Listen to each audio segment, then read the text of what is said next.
Bonjour ou bonsoir. Le football local, disons, retrouve des couleurs. Oui. Il n'y a pas longtemps, des clubs guinéens, des clubs gambiens ont eu à éliminer des clubs sénégalais. C'est tout aussi vrai que les clubs sénégalais, depuis très longtemps, n'arrivaient pas à asseoir leur base.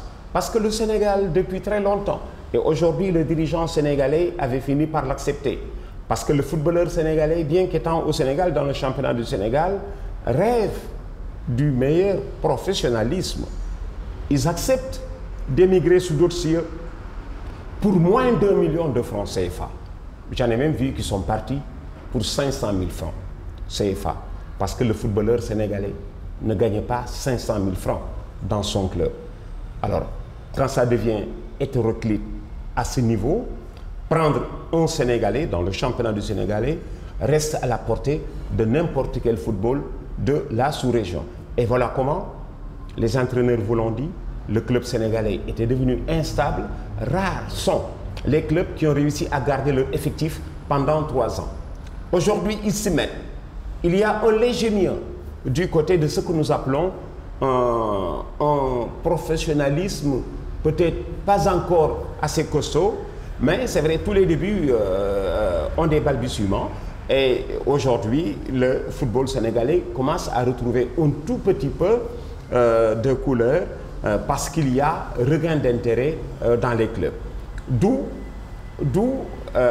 l'émergence en qualité que nous avons fini de constater. La Gambie, c'est vrai, c'est encore un football de série.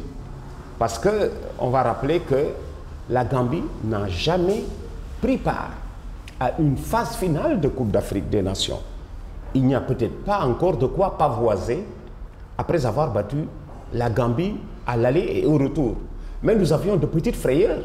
Parce que justement, cette Gambie-là, lors de ses 2 dernières sorties à Dakar, avait réussi à éliminer des clubs sénégalais. Vous savez, pour la petite histoire, la Gambie, en équipe nationale, n'a pas gagné au Sénégal depuis 50 ans. Oui. Les années 60, qualification aux Jeux Olympiques, le Sénégal gagne 5-2 à Banjul et perd 3-2 devant la Gambie. Depuis, les Gambiens n'ont pas gagné. C'est vrai que dans ce derby, le plus gros du temps, le Gambien était perdu par son trop plein désir de vouloir gagner et souvent ça perd. Alors, le footballeur sénégalais aujourd'hui comprend qu'il se doit de gagner ce match. Pas pour se faire plaisir, mais pour remettre les choses en place et faire observer la hiérarchie. Les clubs semblent bien se porter, même si aucun de nos clubs aujourd'hui, depuis la Jeanne d'Arc, n'a réussi à s'insérer dans une phase finale de Ligue des Champions ou de Coupe de la CAF, mais c'est déjà une marche qu'ils ont fini de gravir et qui peut peut-être mener sur celle qui est au-dessus. Je disais à quelqu'un, dans ce duel fratricide, ou dans ce derby, nous n'avons rien à gagner, mais tout à remettre en place. Dans la hiérarchie, autant en Afrique que dans le monde, le Sénégal passe devant la Gambie. Alors, il faut faire observer cette hiérarchie en éliminant la Gambie, ne serait-ce que pour faire taire les rancœurs et garder cette stabilité. Ils ont réussi à le faire. Ils ont gagné 3-1 à Dakar. Ils auraient pu gagner beaucoup plus largement à Banjul. Ils ont mis 1-0 dès la 7e. Un quart d'heure fertile pendant lequel ils auraient pu mettre 2 autres buts. Ils touchent la transversale. Ils se voient un penalty non accordé parce qu'il n'y a pas meilleur penalty qu'une main sur la balle qui va franchir la ligne de but.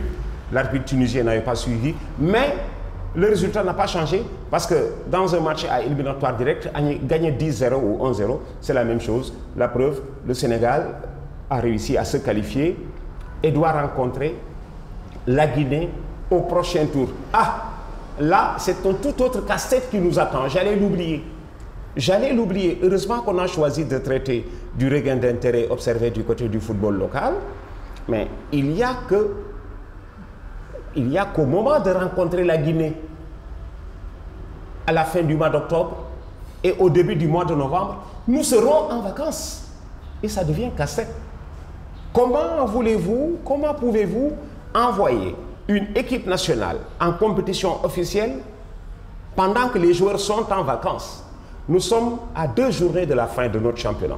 Et d'ailleurs, ceci est arrivé aux Gambiens, parce que les Gambiens que nous avons éliminés étaient en vacances depuis un mois.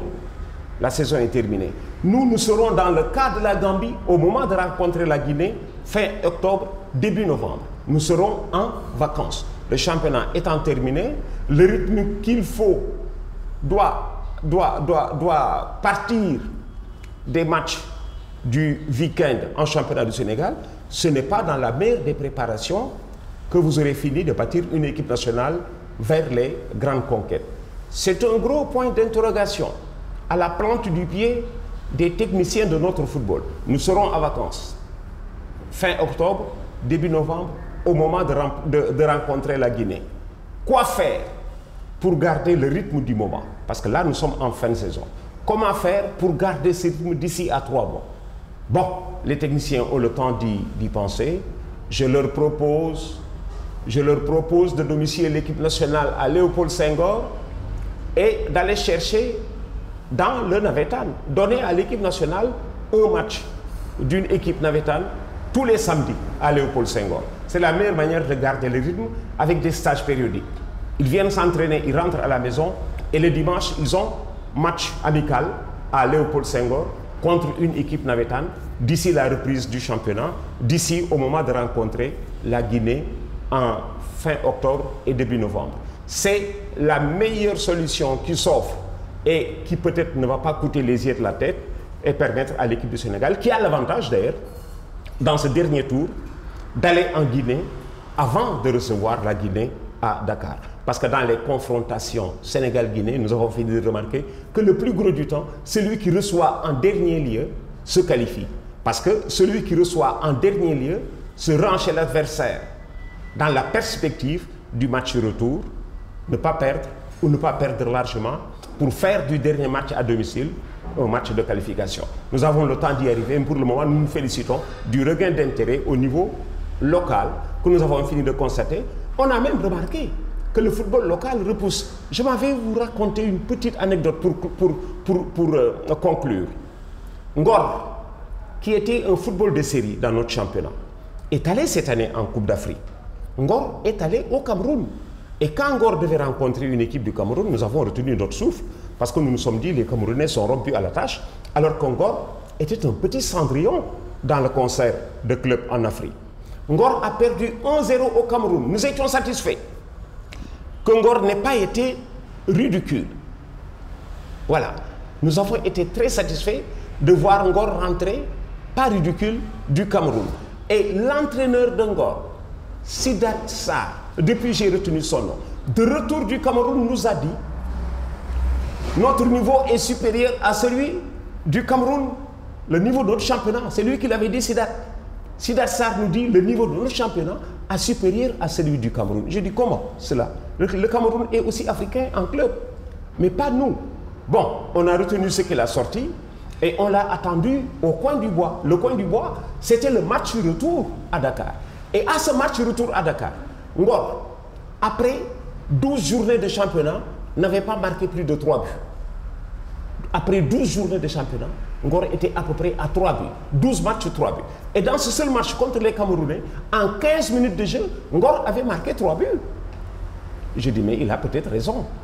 Il y a peut-être que le niveau du club sénégalais est en train de remonter sans que nous nous en rendions compte. Tant mieux, on avait éliminé l'équipe du Cameroun.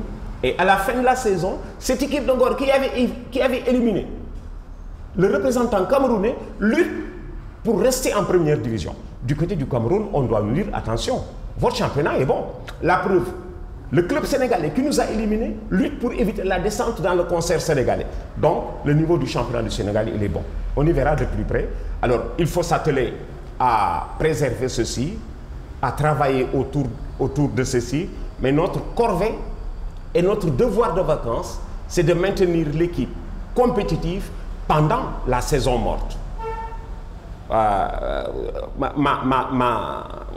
persuasion est celle-ci: s'entraîner les après-midi à Léopold Senghor et programmer pendant la saison navétane tous les samedis un match pour cette équipe à Léopold Senghor contre une équipe navétane, d'autant que les équipes navétanes se portent bien. Niaritali est encore une équipe produite du navétane. Nous avons le temps d'y arriver. Et félicitations pour ce regain d'intérêt autour du championnat du Sénégal. C'est à entretenir et peut-être pour tendre vers de nouveaux lauriers. Merci d'avoir choisi ce site Ndab Li. À la prochaine pour un tout autre sujet d'actualité.